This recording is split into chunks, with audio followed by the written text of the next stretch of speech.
Ating kilalanin ang ilan sa mga batang Pinay volleyball players noon na nanalo ng gold, silver, bronze sa SEAGames sa murang edad. Mabuhay! This is Shirelle. Welcome to my travel and sports channel. Don't forget to subscribe and click the notification bell so that you will be updated to my new video.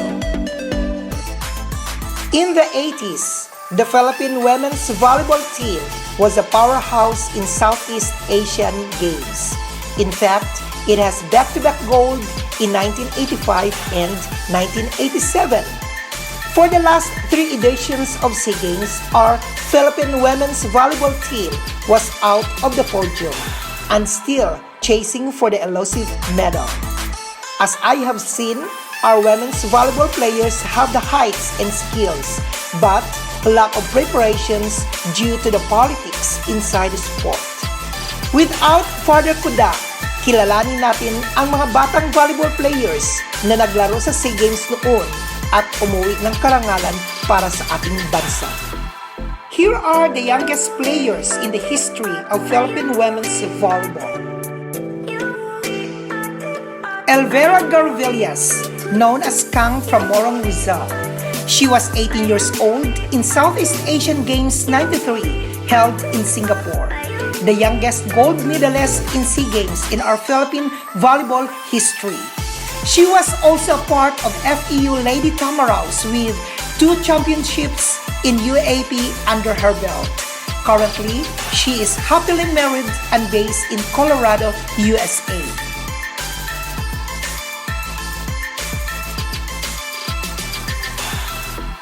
Grace Antigua from Cebu City. Coach Grace was 21 years old on her debut in SEAGames in 1981, and the Philippines was the champion. The following year, in 1982, she was a member of Philippine women's volleyball team played in Asian Games in New Delhi, India. She was a part of national team back-to-back champion in 1985 and 1987 in SEAGames. Currently, Coach Grace is assigned as an assistant coach to man the Philippine women's volleyball team this coming SEAGames 2021 in Hanoi, Vietnam, along with head coach Oji Memon. Dinaida Nene Ibanez is from Mulawi, Zamboanga del Sur. She was 21 years old and her debut as a member of Philippine women's volleyball team played in 1991 SEAGames Manila, and the team bagged the bronze medal. In 1993 SEAGames in Singapore, the Philippine women's team came back with a big bang and captured the gold medal. Eventually, it was the last gold medal to this date. Nene is one of the tallest players in Philippine women's volleyball, and now she is a head coach of Navy Women's Volleyball Club and was a coaching staff in SEAGames 2017 in Kuala Lumpur, Malaysia. In 1995 Chiang Mai SEAGames, 4 young Pinay girls at age of 18 were part of the national team and won a silver medal.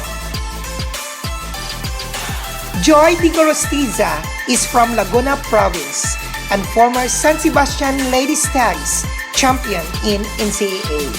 At 18, she had silver medal in SEAGames 1995 and bronze in 2001 SEAGames in Malaysia. Currently, Joy is based in Kuwait. Cherry Rivera Makatangai was the youngest among the 4 players in SEAGames 95. She celebrated her 18th birthday during the SEAGames in Chiang Mai, Thailand.